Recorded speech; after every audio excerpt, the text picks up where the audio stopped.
Today's episode of the podcast is brought to you by Clean Cut Meals. Clean Cut Meals are a professional meal prep service and have various plans to suit your specific goals. They change up their menus every week so that you never get bored and can help you stay on track long term. I've been using the lads for nearly a year now. I used them back for my 6 back-to-back marathons in the Sahara Desert, and I've been using them every day for my post-workout meal in the lead up to next year's endurance events. So if you're short on time or looking to get the time back from shopping, cooking, preparing and cleaning up after meals, then I can't recommend them more. To get 20% off your first time order, go to cleancutmeals.ie and enter the podcast code BKF at the checkout. That's BKF as in Brian Keane Fitness, at the checkout for 20% off all first time orders. If you have any other questions, just fire the lads over an email. And now on to this week's episode. Cue the music, Tommy. You're listening to the Brian Keane Fitness Podcast, where Irish fitness entrepreneur Brian Keane answers your questions and interviews leaders in the world of fitness, health, mindset, and natural wellness. Come join the fun. Hey everybody, welcome to another episode of the podcast. This is another one of these episodes where I'm supposed to be doing something else, but I think I drank too much coffee and now I feel the need to talk. It's happened a couple of times. I did a recent episode late last month, November, my hatred for running episode, which effectively was a 3-question Q&A that I tied together and made a full mindset episode. It actually got a ridiculous amount of downloads. It's very heavy on the mindset. It's actually probably one of my favorite episodes I've recorded this year. So if you haven't listened to that, check that one out, 191. That came off the back of just having too much coffee. And I couldn't sit down and write. I have a process for writing. So I'm again, as I mentioned, in the process of writing my 3rd book at the minute. And I have a kind of months on, months off approach because it allows me to look at things from a fresh perspective. And I read it in Stephen King's book on writing, where he talks about killing your darlings, which is what I try and apply when I'm writing books myself, where I'll write a massive amount, then leave it for a few months and then come back to it with fresh eyes, and then you can effectively delete things that aren't going to help as many people. I did the same thing with the fitness mindset. My first book, I did the same thing with GA, Leaner, Stronger, Faster. My 2nd book, and I'll be doing the same with the 3rd one. But today is one of those days that I'm supposed to be looking over that book and editing it and working on the 2nd draft ahead of next year. But nope, just drank too much coffee. Have an espresso machine, which I probably shouldn't have bought. And I pressed it a 3rd time today, which means that I got a 3rd hit of coffee or caffeine. That's too much. So I'm going to record a new things I learned this year episode instead, just to close out the end of year podcast. The last one before 2019. I've got a couple of the episodes recorded already for early January 19. Some amazing guests coming up. I've also got a couple that I haven't locked in just yet in terms of dates, but over February and March, I'm going to try and get a lot of them done before I go to the Arctic Circle in February. So for those of you new to the podcast, I'm running 230 kilometers, 5 back-to-back consecutive days through the Arctic Circle in -3 to -30 conditions. So I'm going to try and get a lot of those podcasts done beforehand. So while I'm gone that week or 10 days, the podcast will be coming out as normal. So yeah, I'm really excited for that. And if you're first time listening, welcome to the podcast. If you're a long time listener, then you're a legend and I love you already. So there's nothing else I need to say. But today's episode, I'm going to focus on a bit of a reflection one on things that I've learned this year. So over this past year, I've learned a lot of, particularly from the fitness side of things, because I've gone away from my normal style of training. And particularly from January 2018, I started running more. And with that came a lot of experimentation with the style of dieting that I've been doing, different heat stresses that I've been applying. And again, it was all kind of leading into April, which was when I ran Marathon des Sables, so 6 back-to-back marathons in the Sahara Desert. And I learned a lot from the physical standpoint of how my body responded, the mental health standpoint in terms of how amazingly good I feel when I do certain training regimens or certain heat stress responses that I'm going to talk about today. So I'm just basically going to do a bit of a reflection episode on the year. So the things that I learned, particularly new things, because these weren't necessarily things that I held very strongly before I started experimenting with running and experimenting with getting myself ready to run through the Sahara. So a little bit of a focus on that. I'm going to make it very applicable to anybody here that's either looking to lose body fat, build muscle, improve, their mood, improve their physical health, improve their physical body composition. I'm going to make it very applicable because, well, I say that now, like I've got a couple of notes. I've got like 4 notes in front of me, and then I'll expand on it so it could go in any direction. So I'm pre-warning you, it's going to be one of those episodes, like caffeine-infused random tangents. So I'm just going to preface with it. So if you're like, fuck this, I'm not listening to this anymore, you can turn it off now. But yeah, otherwise, enjoy. So the first thing I learned was intermittent fasting makes me feel great. And I'm going to expand on this one to try and provide value to everybody listening. And intermittent fasting is basically just time restricted eating. It's where you're fasting intermittently to give your body give your digestive system a chance to recover. And the reason I've been such a big fan of this is because of the way it makes me feel, more so than body composition. And I struggle to recommend diets to people without knowing the context of what they've done up to this point, without knowing the training program they are on, or without knowing what the end goal is. But intermittent fasting definitely has made me feel significantly better. And I only started experimenting with it because of the food restriction that I was going to have in the Sahara. So I knew when January came around and I was going to be running in April, that I wasn't going to have the luxury of having as much food as I wanted, because it's self-sufficient marathon to sob. So you have to carry all your food in your back for the 6 days. You're in the desert sleeping there for 8 days, but you're running 6 back-to-back marathons over 6 days. So I knew that I wasn't going to be able to bring that much food, and I actually ran out of food on the last day. If you listen to, I think it's episode 150 or 151, my review on marathon to sob when I came back, I actually ran out of food on the last day, which was a struggle and it made it very difficult. But in the lead up to it, I started training fasted in the morning. So I started doing my runs. I was running 50 to 100 kilometers a week pretty consistently. And I started training fasted, and then I started doing time restricted eating. So just eating within a 10-hour window. And this was kind of a twofold approach. I knew when I got out to the desert, I wasn't going to be doing that. I was going to be eating much more regularly to try and fuel my body.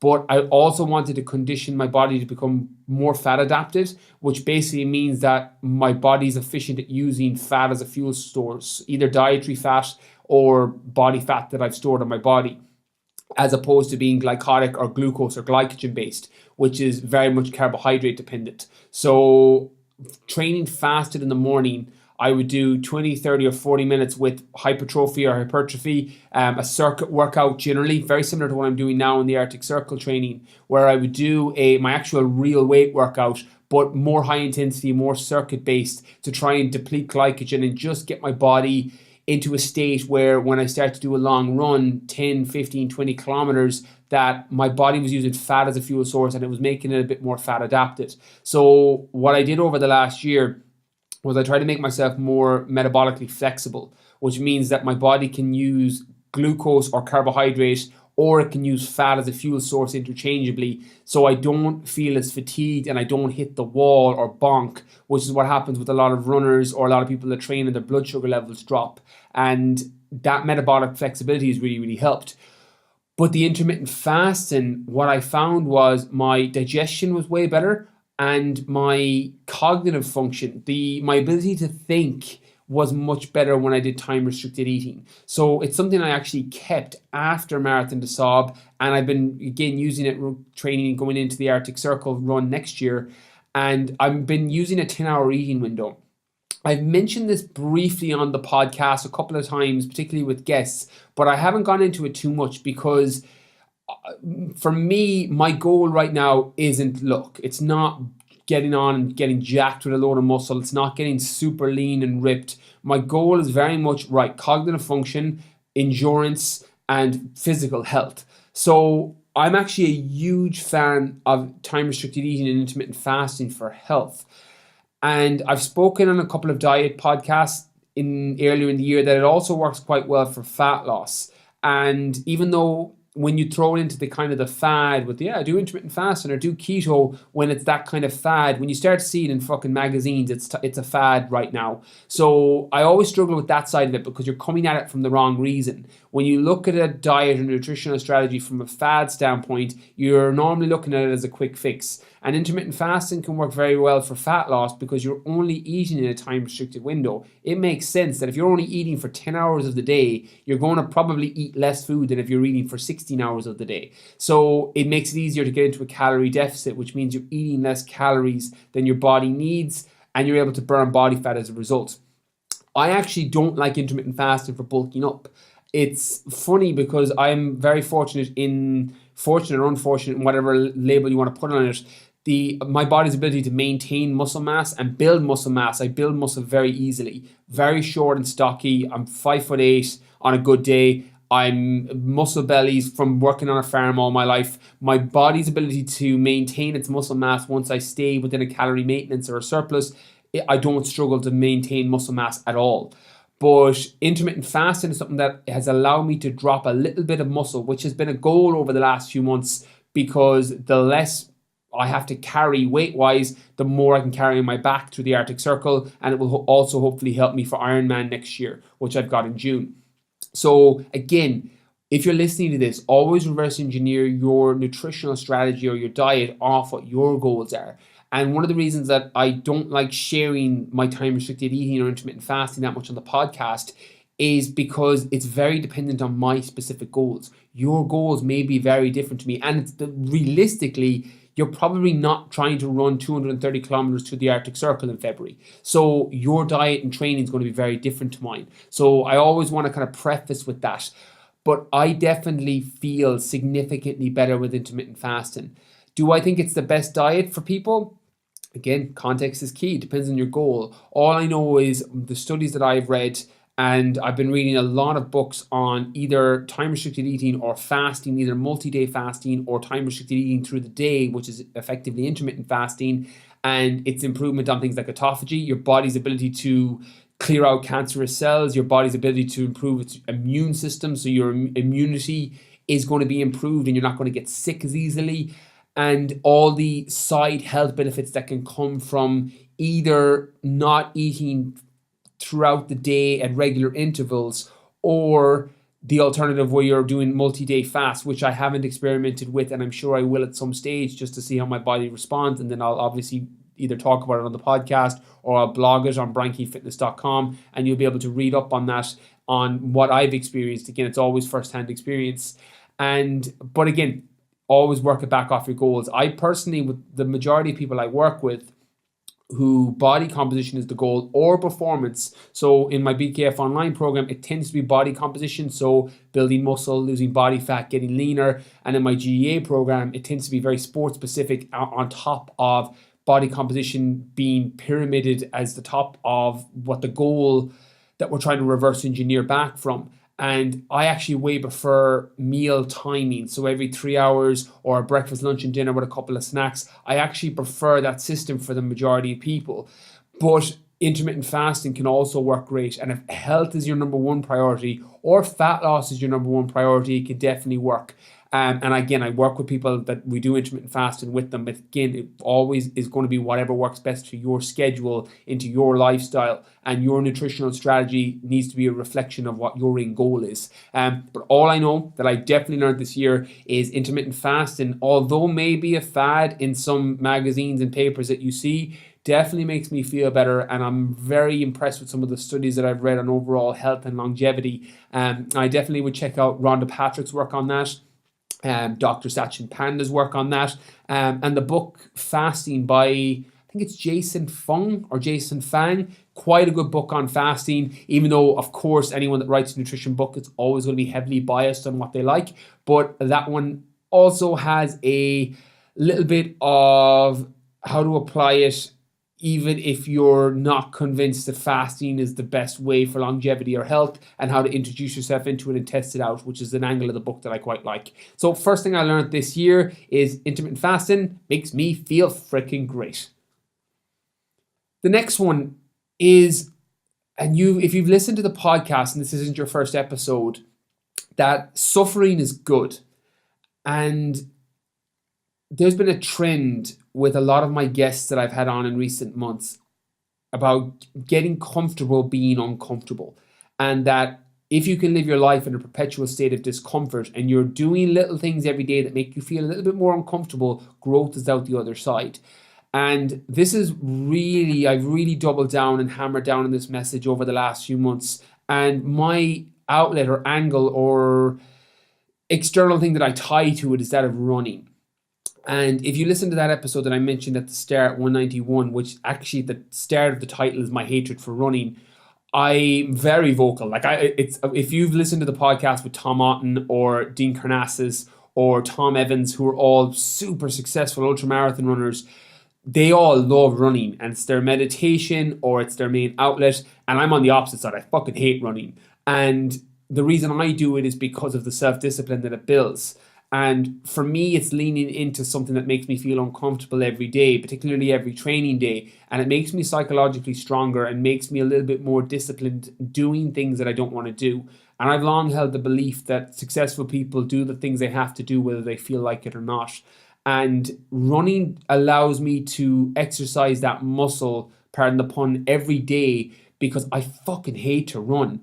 And I'm not saying to go out and run, but what I am saying, and a lesson that I learned, is that suffering is a good thing and being uncomfortable is a good thing.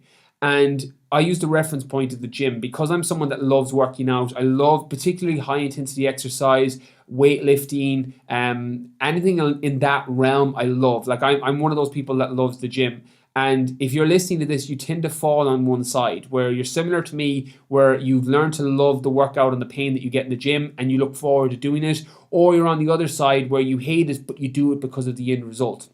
It doesn't really matter what side you fall on, but suffering is good in the sense that I was a bit too comfortable with my training for a couple of years. And when I came off the back of the Worlds, when I did the 2015 WBFF Worlds in Las Vegas, when I was competing as a bodybuilder and as a fitness model, which was kind of the world I was in for a couple of years, when I came off the back of that, I kind of trained just at a leisurely pace. I did a little bit of CrossFit, I did a little bit of high intensity work, and I kind of just trained the way I wanted to train, strength and conditioning, a lot of this kind of work for my GA lean body program, because I like to be able to be functional. And even though my body will hold muscle mass, I like that muscle to be functional muscle.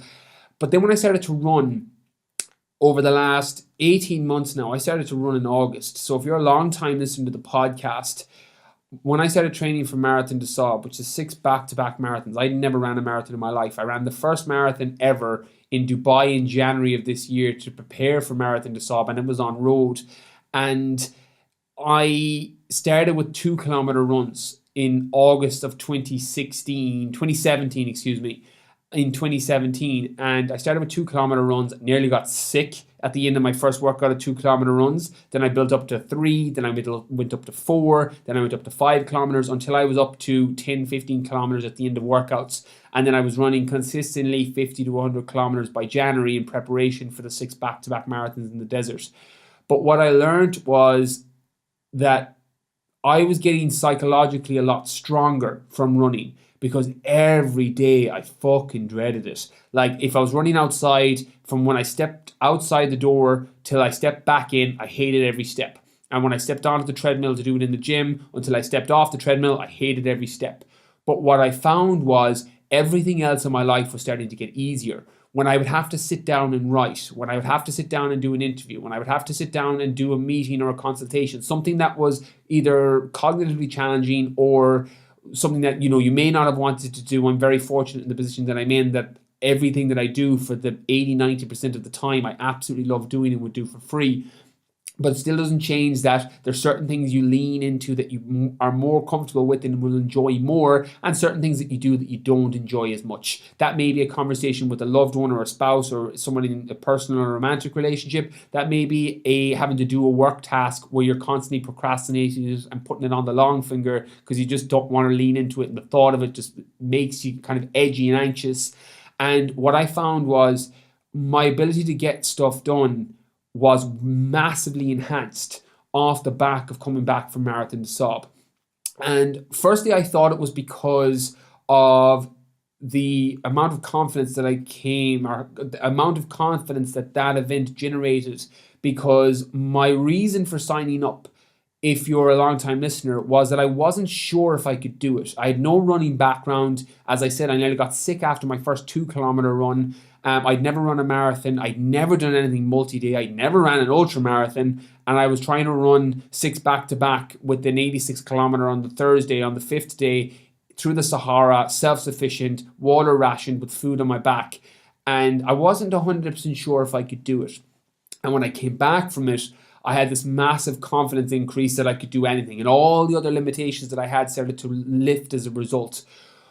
And I thought that was the reason that I was starting to get more things done. And that was part of it, because I came back and I was just so grateful for the things that I had. Like if you've listened to that episode about the snowstorm on the second night or third night, where the tent got blown away and I had to jump on my bag and the hook that was in the tent sliced through one of my tent mates' hands, and you weren't sure if you were going to survive it or not. I remember coming back home and having 4 walls and a roof and a bed, and for the first 2 months being like, oh my God, I'm so grateful for this. So my perspective had changed because of the relevant points that I was comparing it to. But that wasn't why I was getting more done. Why I was getting more done was because when I came back, I stopped running for a couple of months. And I found that I was going back into that kind of procrastination. And I'm a king procrastinator. If I left my default mode kick in, I'm really, really bad at procrastinating on things. And even today, like I'm procrastinating on editing the first draft of the book and going back over it with a new eye. But I can rechannel it into a podcast because I probably just drank too much coffee and drank too much caffeine. And that's my reason for not being able to concentrate. But what happened when I stopped running was those tasks started to get a lot difficult. So I started back running again, started with 5Ks and up to 10Ks, and now up to, 15, 20Ks at the end of my workouts every morning when I'm training. And it makes you so much more disciplined because you're doing something, if you think of leaning into discomfort and doing things you don't want to do as a muscle, the more you do it, that muscle gets stronger. And running for me is my version of that. It's my version of daily suffering. And yours may not be running. And again, it's hard for me to offer advice directly because everyone's so different on this. But pick something during the day, each day if you can, particularly a training day. It's why I love the gym, because it's a metaphor for life. Do something that makes you uncomfortable. And if you love lifting weights, try running on the treadmill for a little bit. If you love swimming, try hopping on a bike and doing that. Do something that makes you uncomfortable every day. I had to do the same thing with reading. When I started reading more physical books, and my introduction came to audiobooks about 6 or 7 years ago, and then I had to there were certain books that I really wanted to read, but they weren't available on audio, so I had to read the physical book. And I had told myself for so long, I can't fucking read books, I can't concentrate. Again, all a story and a limitation that I'd created myself that wasn't true, wasn't a fact, it was an opinion. And I started to focus, and first I tried systems where I would do a 15-minute concentrated time, and I would do that at multiple intervals during the day, and that worked quite well. And then as I got more into certain topics, I was able to concentrate for longer periods of time. So it was a kind of a mild form of psychological suffering trying to concentrate. But again, now you get better. Like everything, like I'm a very good reader now. And again, I get through 2-3 books every week, it's consistently. And it comes down to not letting your story dictate it, not letting your own limitation of, oh, I'm not good at this, or I can't do that, or that makes me really uncomfortable. Not letting that guide the decision. And when you reframe it that to be successful, and success is subjective, it's whatever it means for you, but I constantly see it coming up either in relationships with people, either with business people who are very successful in their fields, fitness people who vary from bodybuilders and bikini girls to Ironman and ultramarathon runners, that suffering is a good thing. And they've conditioned themselves to get comfortable being uncomfortable. And the more they do it, the stronger they get it and the better they get at it. And how you do anything is how you do everything. So when you get used to doing it in one area of your life, it tends to transcend and work in other areas as well. So over this last year, I've learned that suffering is a good thing. And running in particular, because of my lack of enjoyment for it, but the character and psychological strength that it builds, psychological transformation through physical suffering, it makes me stronger. It makes me more disciplined, and it makes me fucking happier. Like, my mental health is the best it's ever been because of you're going to suffer. I spoke about this if you've been on my YouTube channel, Brian Keane Fitness, I put my Google keynote when I was speaking at Google headquarters on using exercise to combat mental health. And my mental health is the fucking best it's ever been. Anxiety, worry, stress, all these issues that I've dealt with throughout most of my 20s are at the lowest they've ever been. But it comes off the back of controlled suffering. Because if you don't, particularly I'm speaking to those people who deal with that. Some of you are listening and going, fuck, I have no issue with that. So just take this with a grain of salt. But everybody else that's listening that has issues with anxiety or worry or stress or is constantly overthinking in their own head, that's suffering. And you can choose how you're going to suffer. The fucking beauty of running or cycling or gym or doing something you don't want to do is it's controlled suffering. And when you do that every day, you don't get that uncontrolled suffering of constant thoughts just running around your head, taking control of your day. And it's made me a lot more rational in my thought processes. I've spoken a lot on the podcast over the last year about making decisions from a rational standpoint as opposed to letting your emotions guide you.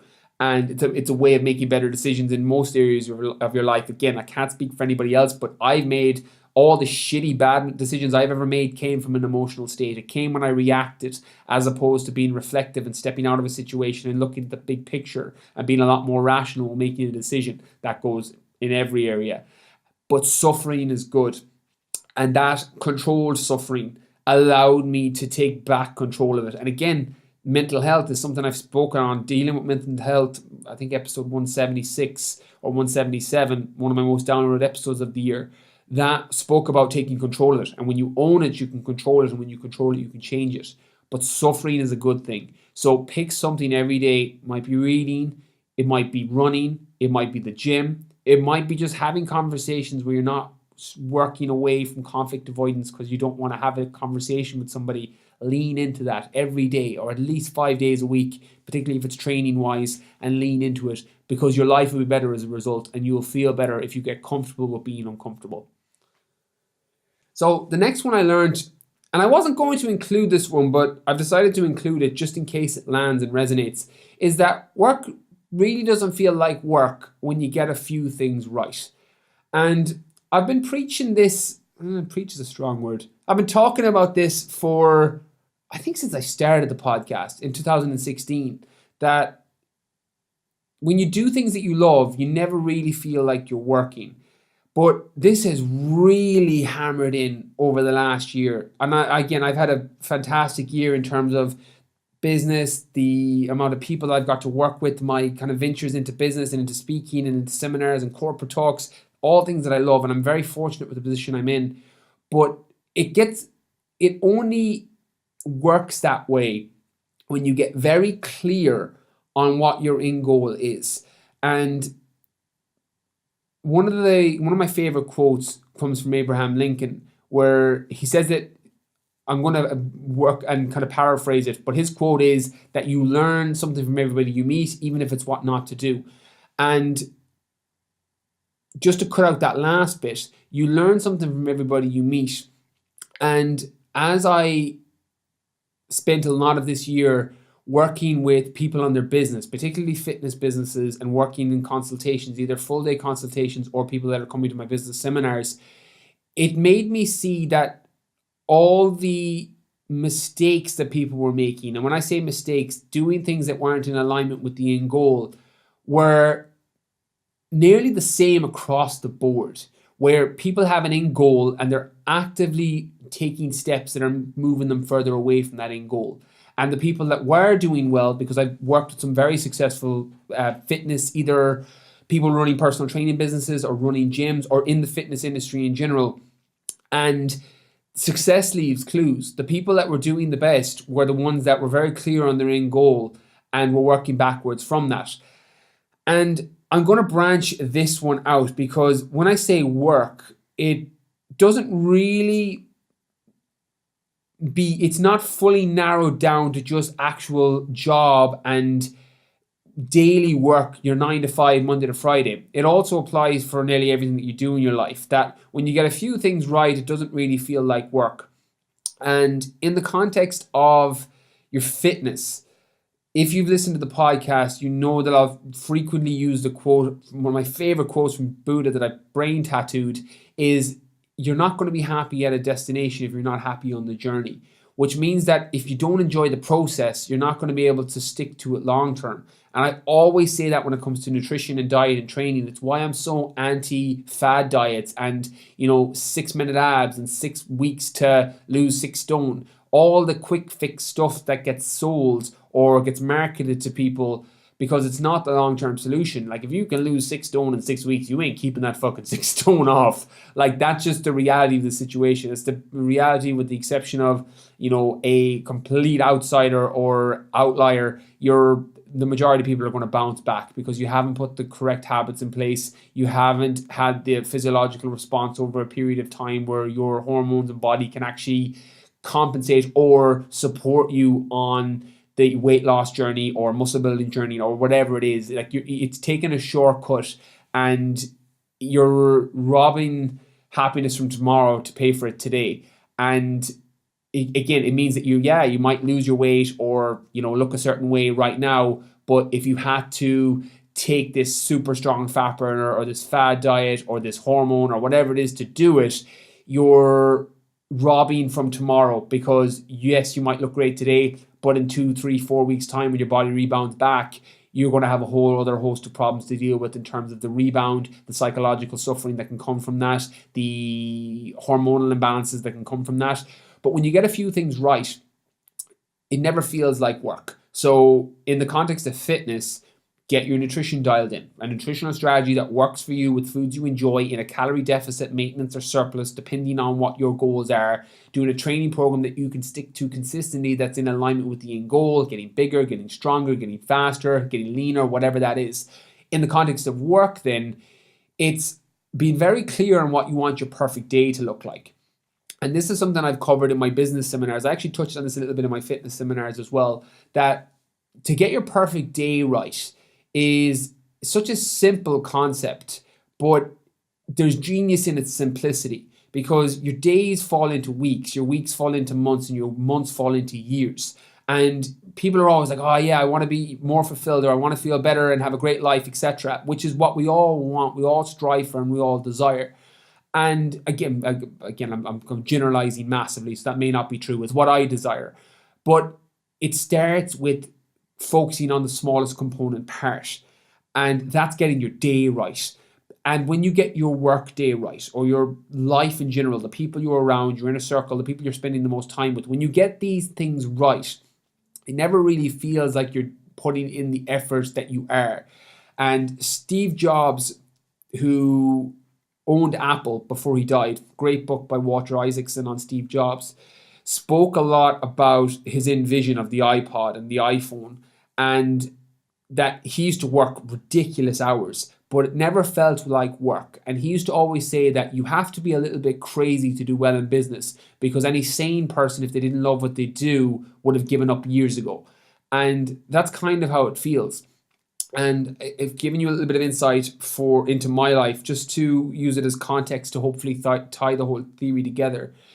One of the reasons I've been very, very fortunate in the life that I have, the living that I make. I get to do what I do, impact the people I get to impact with, work with the people I get to work with.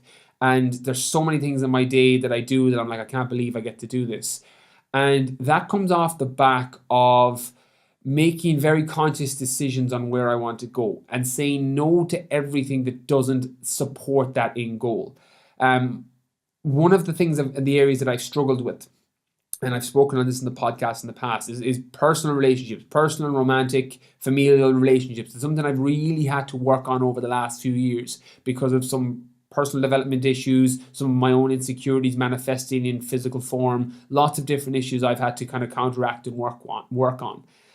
But what I've realized was when you're very clear on the end goal, you stop doing things that move you away from that end goal. And in the context of, say, familial relationships, I've spoken about this in the mindset section of my book, The Fitness Mindset, and I'll be speaking about it in the book coming out probably later next year. That, again, my mother, my daughter, my inner circle of people, the people closest to me, I always prioritize my time with them, and they get priority. I have my daddy-daughter day every week with my daughter because that relationship is more important to me than any other. So I prioritize it. And if other things come up, which happens all the fucking time, where somebody will be like, look, can you come and do this talk on, this Saturday or whatever it is? And, things may have fallen. And sometimes they're super, to be honest, I'm very fortunate. And sometimes they're very well-paid opportunities. And they'll fall on a daddy-daughter day and I can't change it to the Friday or the Sunday because of other prior commitments. And I just have to say no. And that's because I'm very aware with my North Star and of what I want and what is really important to me. And I'm not saying that that's what you have to do, but get clear on what is important to you. Because when you know that, it makes it very easy to say no to everything else. And I spoke in the mindset section of the fitness mindset that when you're making decisions, if you can make them as either a hell yes, if they're not a hell yes, they're a no. That's the only way to overlap it with making better decisions, because if you're not all in and it doesn't feed into the end goal, then every step you take is moving you further away. And James Swanwick had a really good piece of advice for anyone that struggles with, say, romantic relationships. James is in his early 40s and has done a lot of work on the romantic relationship side of his life because he's a very successful entrepreneur, worked with ESPN, has interviewed some of the world's most successful people from Will Smith to David Beckham to Jennifer Lopez, but struggled in that romantic relationship side because he couldn't prioritize it, nor did he want to at the time. And he spoke that when he's going on dates now with people, they have certain criteria that they need to fit. And if it's not going to line up with what he wants in a partner, he doesn't even take the first step on the ladder. And that got me thinking on the non-negotiables that I have with people. I apply it in different areas of my life, but what's non-negotiable for you? What are the things that, yes, if I do that, it's definitely going to work against what I want? If I want a boyfriend or a girlfriend or a husband or a wife or a life partner or whatever it is going on a date with somebody half my age, or going on, a date with somebody that reminds me of all my ex-boyfriends or ex-girlfriends in the past who haven't worked out, and you're literally just repeating the same pattern. If you're taking that first step on the ladder, then you deserve to deal with the problem that comes out the other side. And a quote that I'll regularly use on the podcast is, if you don't deal with a problem when it's small enough to be solved, you deserve to deal with the fuck up that comes when it grows. And that's kind of how I feel when I take the first step towards things that don't really help me. And when you get very clear on what success means for you, I break my life into 4 quadrants. You may have heard me speak about this in the past on health, wealth, love, and fulfillment. So my health, my physical health, my mental health, my health, wealth, my bank account, my wealth, never having to worry about paying bills, my love, my personal relationships, familiar relationships, romantic relationships, and fulfillment, the things that make me tap dance to work, that make me jump out of bed every morning, writing books, doing podcasts, having impact. And when I come back, I score those 4 quadrants out of 10, and then I generally just audit what one needs the most work. And again, it varies at different times in my life, which one takes the most priority. But I'm a big believer that you have to be able to quantify your life in some way, and what gets measured gets managed. And when you don't know how well you're doing, and you don't, say for me, I work with numbers very easily, 1 to 10, how well am I doing in this part of my life right now? How good is my health right now? Is it at a 9? Am I feeling physically great? Am I mentally very good? Okay, I'm at a 9, let's strive for a 10. But my, love may be at a 6 because I'm not in a romantic relationship, or, you've had a fight with a loved one, or you've been working too much and you haven't been able to prioritize family time. And you're like, okay, I'm at a 5 or a 6 there. For me, I'm able to quantify it and I can see what needs work. It's effectively like, your weighing scale or your body fat calipers when you're trying to see how your body's responding. And for me, I use it because Warren Buffett regularly, who owns Berkshire Hathaway, he's repeatedly one of the world's richest people, will say that if you don't know the score, if you're not counting and you're not seeing how you're doing and you don't know the score and you can't see the scoreboard, then you don't know if you're winning or losing. And that's how I feel about it. So I generally come back and map it that way. But what it also does is it gets you very clear on decisions that you're making. And if, for me, making decisions, and I'll share it just because it supports me, and hopefully it'll provide value if it resonates and lands. When I'm making any decision in any area of my life, personal life, romantic life, business life, fitness life, if it doesn't move the needle in one of those four quadrants, it's a no. If it does, it's a hell yes. And I go all in on it and I commit to it. Because on the other side of commitment is happiness.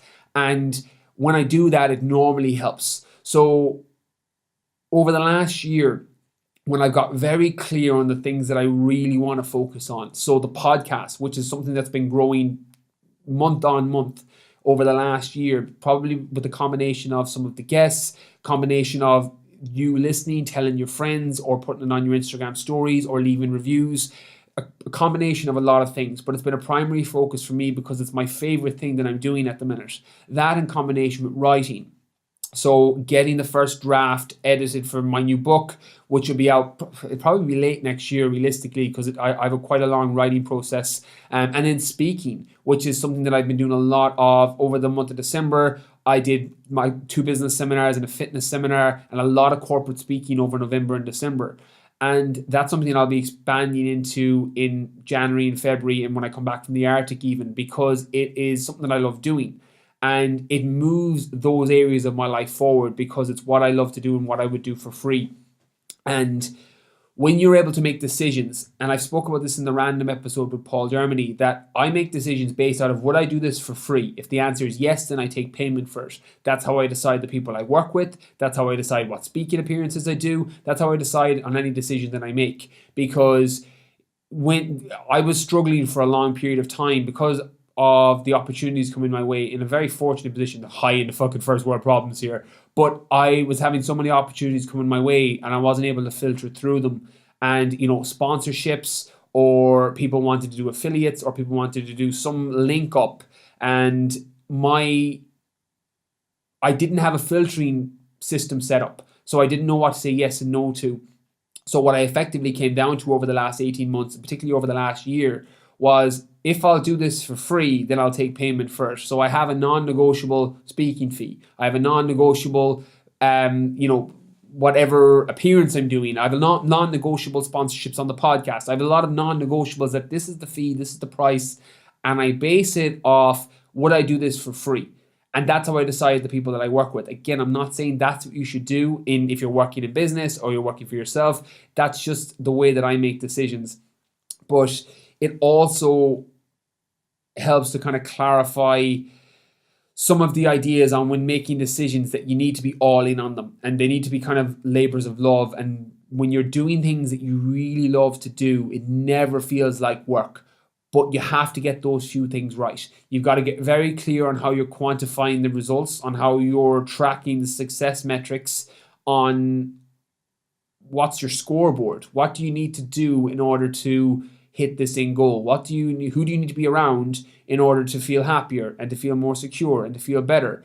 And start reverse engineering that, working that backwards. So that's something I've learned over the last year that I think will be very prevalent coming into next year. The next one then is, the sauna is incredible for mental health. And this is one that kind of took me by surprise, because it was very much an indirect finding through training for the Marathon des Sables, because I was trying to get my body used to the temperature, because the Sahara Desert can get upwards of 40 to 50 degrees. I was doing a lot of sauna work in preparation for that event, and it was conditioning my body for the heat. But what I started to find was my mood was massively improved off the back of the sauna. And when I started to look into the science behind it, and I tend to nerd out and geek out a small bit on these things, But I was very curious to what was happening, because I would go into the sauna, and even if it was only a short bout of 10, 15 minutes, I would come out and I would feel really clear-headed, and I would feel my mood to be elevated, and I would just felt like really, really good, for the lack of a better term.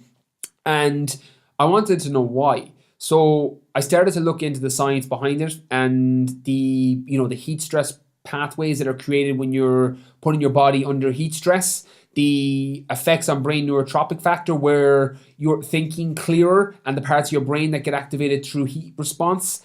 And when I experimented with this and kept it into my daily routine and then removed it, because to do any real test or experiment, you kind of have to remove the stimulus that you think is affecting you in a positive or negative way and see if it works or not. So for a couple of weeks, I dropped the sauna and let go of it and just effectively stopped using it completely to see if it was placebo effect, and it wasn't.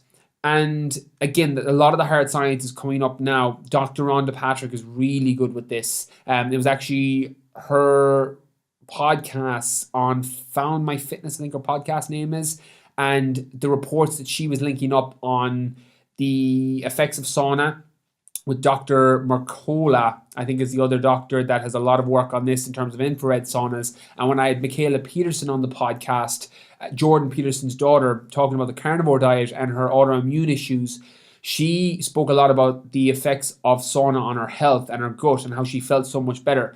And it made me research it even further.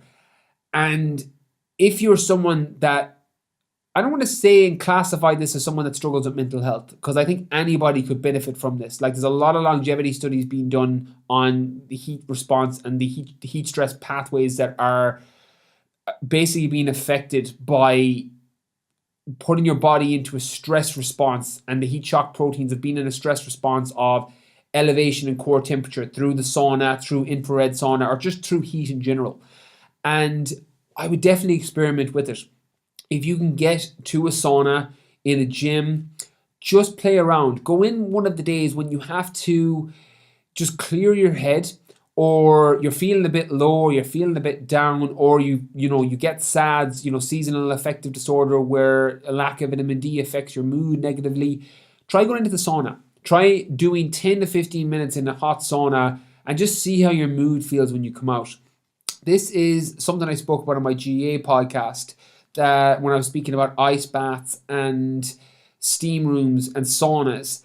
And the science is still pretty new and relatively new for the most part. So I'll be keeping an eye on it as going forward. But from an anecdotal point of view and from personal effect, I've noticed a huge difference. And this again is something that I'll be keeping throughout 2019, because it's been a game changer for me, when it's just another added way of improving mood, improving cognitive enhancement in terms of decision making, because you're not clouded with emotion and not clouded with all these thoughts in your head. Like when you're in a sauna, shit gets fucking hot, and you're in a sauna and like 10 minutes in, 11 minutes in, like if you're in a hot enough sauna, you forget your fucking name, and you come out and then you have a cold shower for 30 seconds, and you're like, oh, did you just get this wave of like wellness? So I would recommend experimenting with it, and it's something that completely came out of left field this year, because I had no thoughts coming into 2018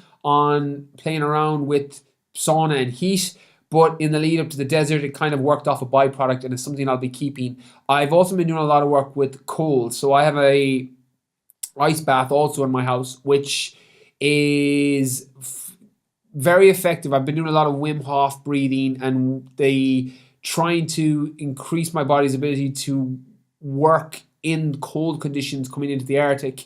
I also find a little bit of a mental health boost from that. Also, you're just so fucking happy to get out of the cold bath after 5 or 10 minutes, so that also helps. But I will be putting more on that definitely on the podcast or on my Instagram stories in the new year as I get heavy into the Arctic Circle training.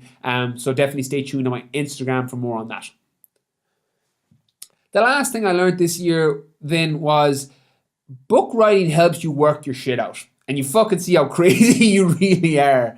And it's funny because I had James Smith on the podcast earlier in the year, and he was speaking about his emails, his daily emails, where when he's writing out his thoughts, it's very cathartic for him, where he's getting all his ideas and all his extra amount of thoughts in his head out onto the paper or out onto the keyboard, and he feels a mental release when he does that. I also feel something very similar with podcasts, particularly when I do solo episodes where I just have a topic like dealing with mental health or motivation is fucking bullshit or whatever episode I've done where I've literally just pressed record and talked.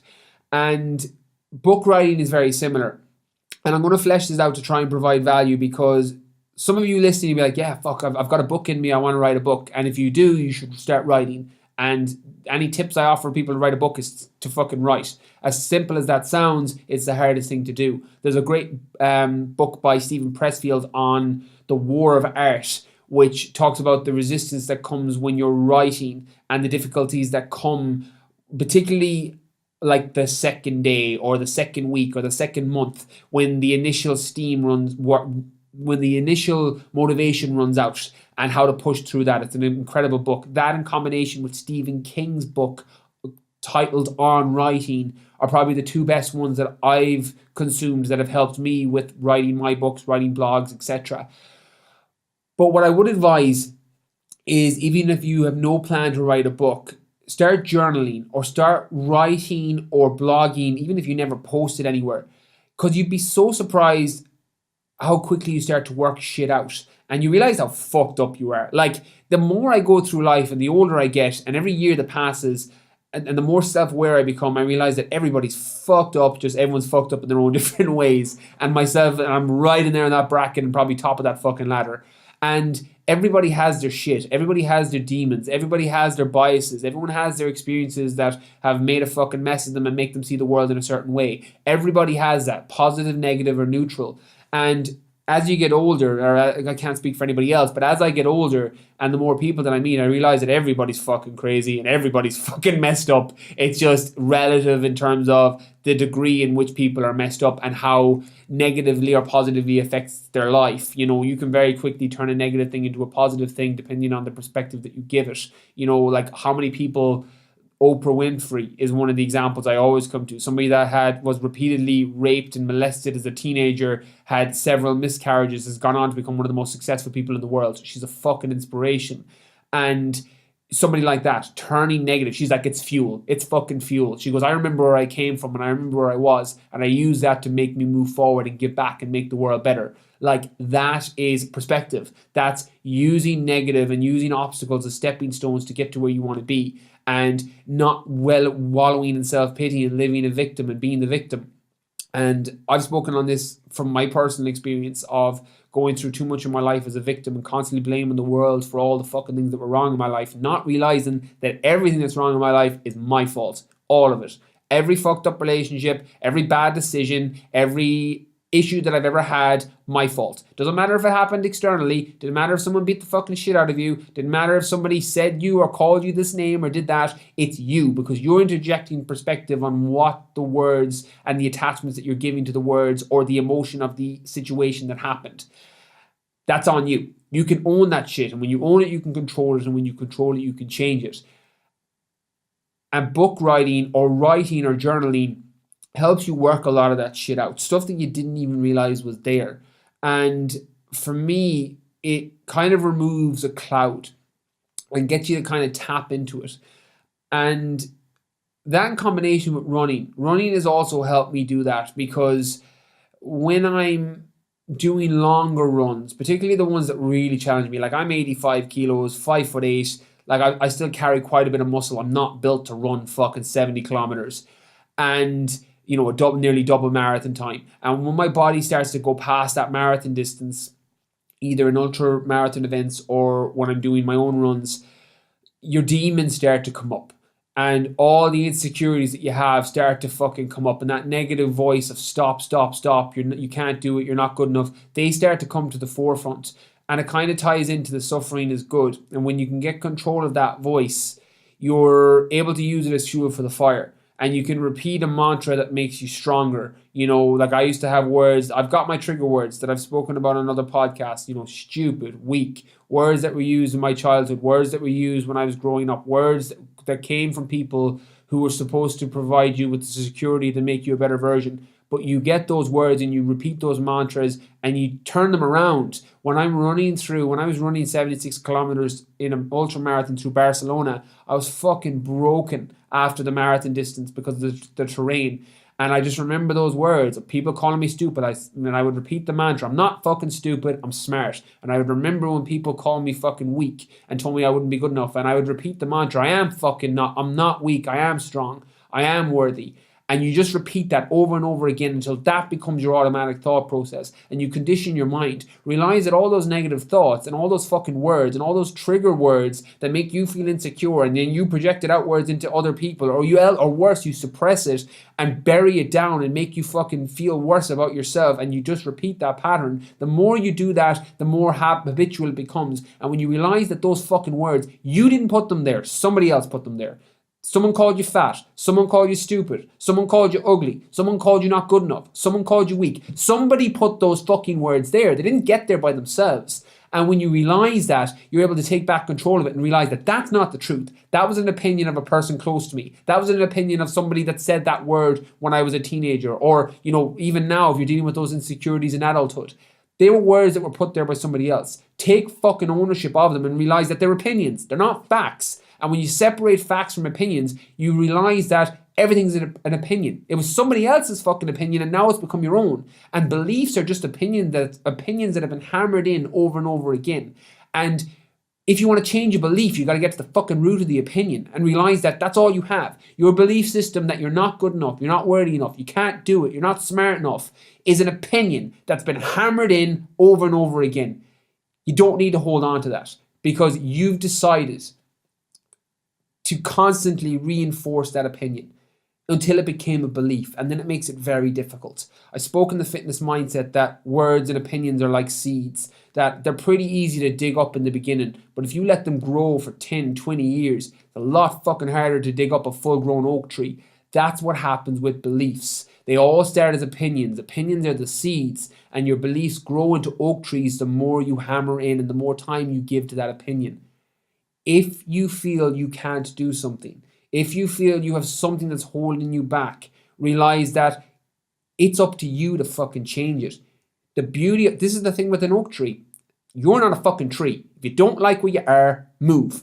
It comes with making that decision. And when you journal, and when you push yourself past the point of discomfort, for my example, when I'm running, and I'm either journaling in the morning or particularly writing the book over the past few months, and more going into 2019, you start to realize how crazy you are. You start to realize how fucked up your shit is. But you also start to realize that it's all on you to change it. And nobody's going to make that change unless you do. You have to make the decision. And everything starts with the decision that you make. Everything starts with the initial thought in your head, because the thoughts that you have lead to the actions that you take, and the actions you take will dictate where your life goes. If there's a problem, go back to the root of the source. That's your fucking thinking. You can change all the external things you want. You can buy the new car, you can get a fucking awesome body, you can run a sub 3-hour marathon, you can do all these fucking external things that make you feel successful or make you look successful. But unless you change your fucking thinking, none of it works. It's a band-aid for the problem. And you can put everything over it, and then you just you keep acquiring things that you think are going to make you feel better. You think are going to make you feel more confident. You think are going to make you feel more secure. And I'm speaking as someone that fucking did this. I did it all.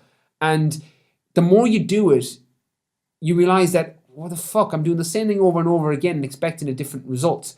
And you can only get punched in the face so often before you realize, why is my fucking nose sore? And you can't do the same thing over and over again and expect a different result. If you're not happy with where you are, and you're not secure, or you're not confident, you don't feel you deserve it, or whatever story you've told yourself up until now, you have to own that and realize that nobody's going to change it until you do. And over the last year of writing, it's really allowed me to articulate it more in words, and I'm sure it'll get more articulated as the months go by and as I work into the second draft. But it's really allowed me to share that back. And again, I'm not sure if it provides value, and I never know. I never know with topics like this, when I go off on kind of tangents and rants, I never know if it's going to help. But what I do know is it normally helps at least one person. And the reason I just fucking fly off the handle, one, I don't give a shit. Like, what comes back from it, I'm like, oh, fuck it. This is my podcast. I'm going to say what I want.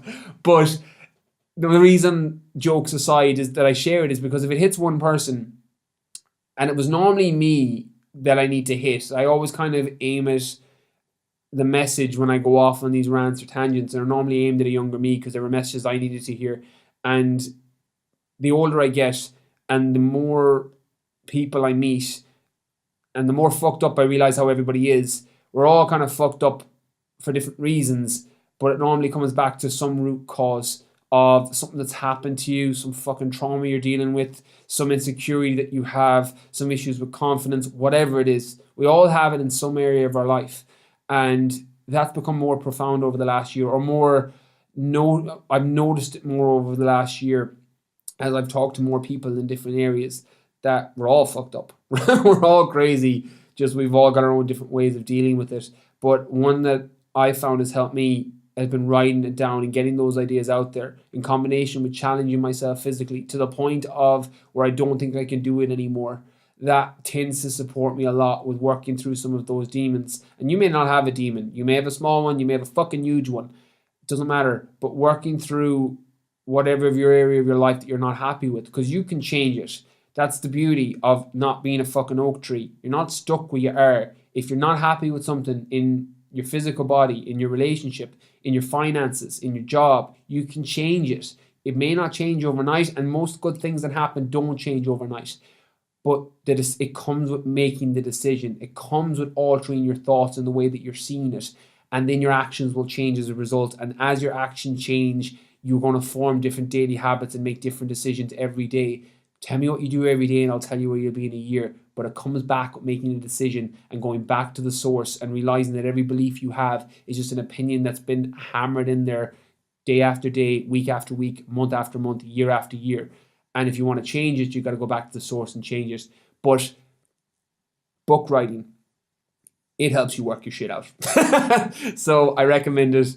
Write a book, write a blog, write a journal, keep a journal, make some notes, do something, record a podcast and never post it. Record a video on your phone, never post it. Just get it out of your head. A lot of the times, those anxieties and stressors that are just welling up in your head, when you put them on paper or put them on a screen, makes you feel better.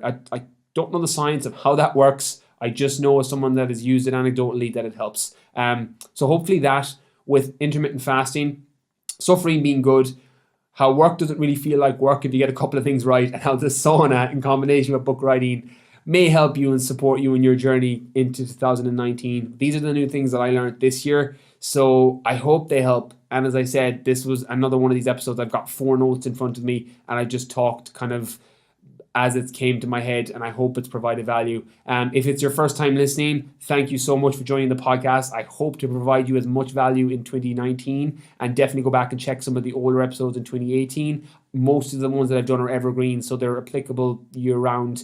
And if you're a long time listener, have a happy new year. You're a fucking legend for listening to the podcast. Thank you for DMing or tagging me on your Instagram stories or leaving reviews or passing it on to your friends. That's literally the best thing I can ever hear. So without further ado, thank you all. Happy New Year from Brian Keane Podcast.